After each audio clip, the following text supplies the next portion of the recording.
Bismillahirrahmanirrahim. Assalamualaikum warahmatullahi wabarakatuh. Anak-anakku sekalian, kita ketemu lagi ya di ruang Google Classroom ya untuk belajar materi tematik ya. Salah satunya adalah mata pelajaran bahasa Indonesia. Anak-anakku sekalian, Ibu mau tanya dulu nih. Sehat semua? Ya, mudah-mudahan Ibu berdoa kalian ya sehat ya. Nah, begitu juga keluarga kalian, ayah, bunda kalian. Ibu berdoa mudah-mudahan ya keluarga kalian sehat semua. Baik anak-anakku sekalian, kita belajar tentang menentukan ide pokok dalam paragraf ya. Kalian tuh udah belajar di kelas 4 ini sudah belajar ya. Baik, kita akan Ibu akan menjelaskan di sini tentang ide pokok. Apa sih ide pokok? Ide pokok adalah sebuah topik yang dibahas di dalam sebuah paragraf. Biasanya ada sebuah cerita atau bacaan ya nak ya, tentang apa saja ya, menyangkut tentang misalnya tentang hewan ya, tentang sekolah dan lain sebagainya. Ide pokok juga sering disebut dengan gagasan utama atau gagasan pokok. Nah, biasanya ide pokok ini ada di dalam kalimat utama. Baik, selanjutnya anak-anakku sekalian. Biasanya dalam satu paragraf itu hanya ada satu ide pokok. Ya, nak ya. Kalimat utama, apa sih kalimat utama? Kalimat yang di dalamnya terdapat ide pokok paragraf. Kemudian kalimat utama ini dijelaskan nih ya oleh kalimat-kalimat lain dalam paragraf tersebut yang disebut dengan kalimat penjelas. Nah, jika kamu menemukan kalimat utama yang tadi dalam sebuah bacaan tadi ya nak ya,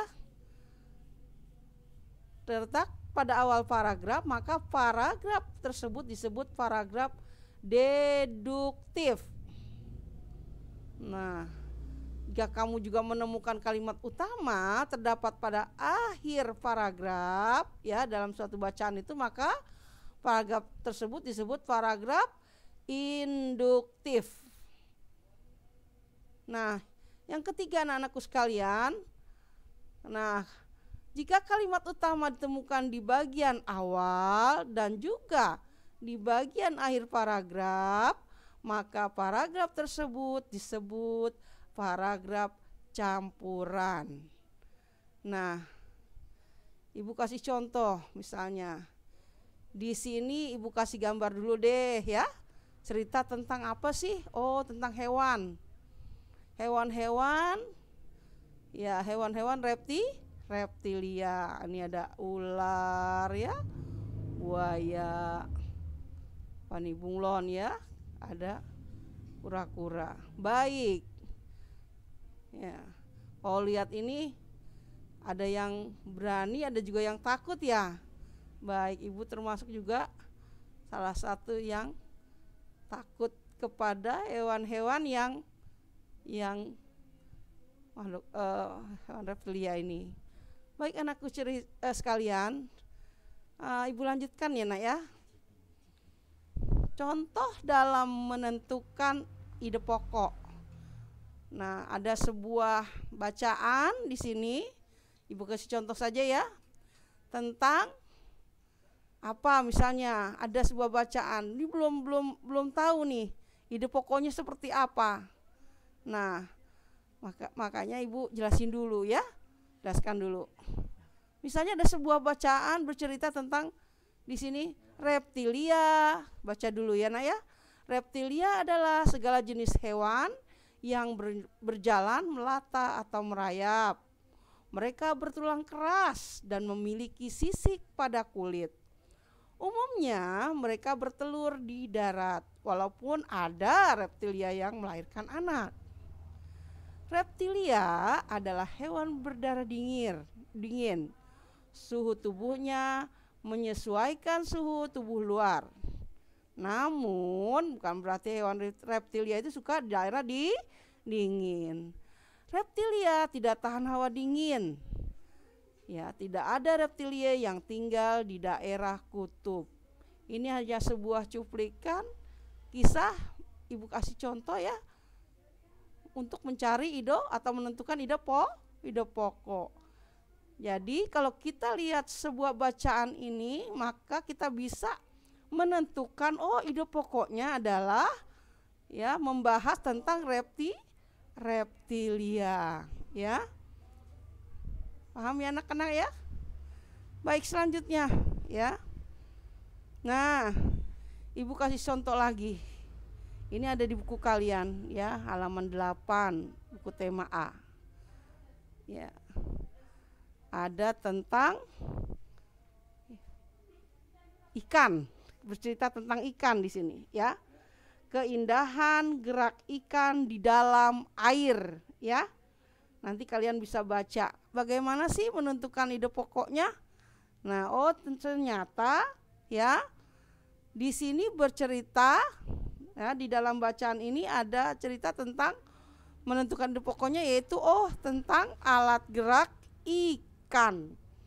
Di sini juga kalau kalian sudah baca ya, Nak ya, halaman 8 ya.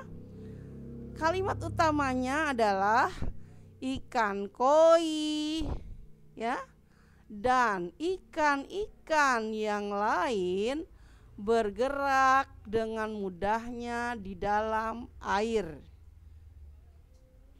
Jadi kalian kalau sembari atau sambil bawa buku melihat Google Classroom, iya halaman berapa ya, sembari, jadi kalau sambil lihat bawa buku, kalian ya bisa lihat penjelasan dari Bu Guru.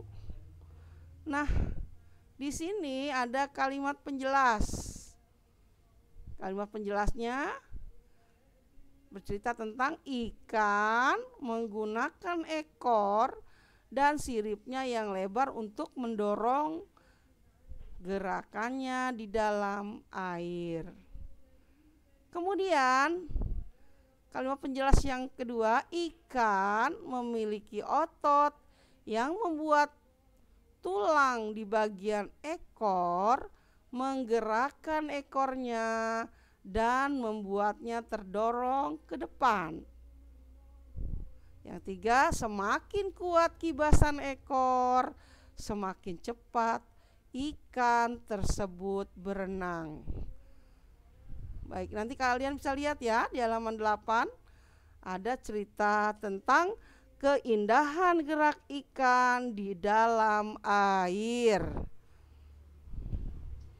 Baik, selanjutnya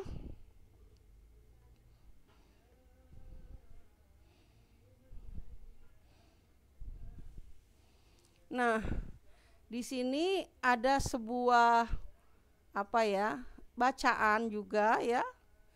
Nanti kalian tolong dijawab ya. Ide pokoknya apa? Ibu berikan tugas ya. Yang pertama yaitu tentang bacaan ini ya. Belakangan ini kegiatan belajar mengajar bisa dilakukan secara online tanpa perlu tatap muka. Nah, coba ya. Tadi kan sudah Ibu jelaskan ya tentang ide pokok yang bacaan tentang reptilia. Nah, kemudian yang kedua ada lagi tugas ya.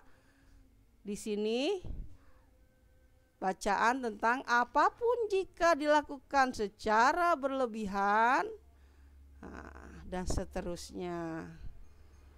Kira-kira insya Allah bisa ya nak ya? Bisa ya. Oke, baik.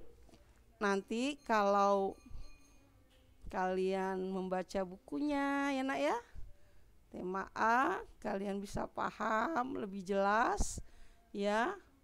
Ibu juga sudah menjelaskan, mudah-mudahan kalian hebat, bisa diberikan Allah ya Subhanahu wa taala kemampuan untuk ya memahami semua ya pelajaran ya. Baiklah, bahasa Indonesia Ibu cukupkan sampai sini, tematiknya tentang bahasa Indonesia ya. Nanti kita belajar tentang tematik yang kedua, yaitu mengenai organ gerak hewan. Baik, Ibu cukupkan dulu. Assalamualaikum warahmatullahi wabarakatuh.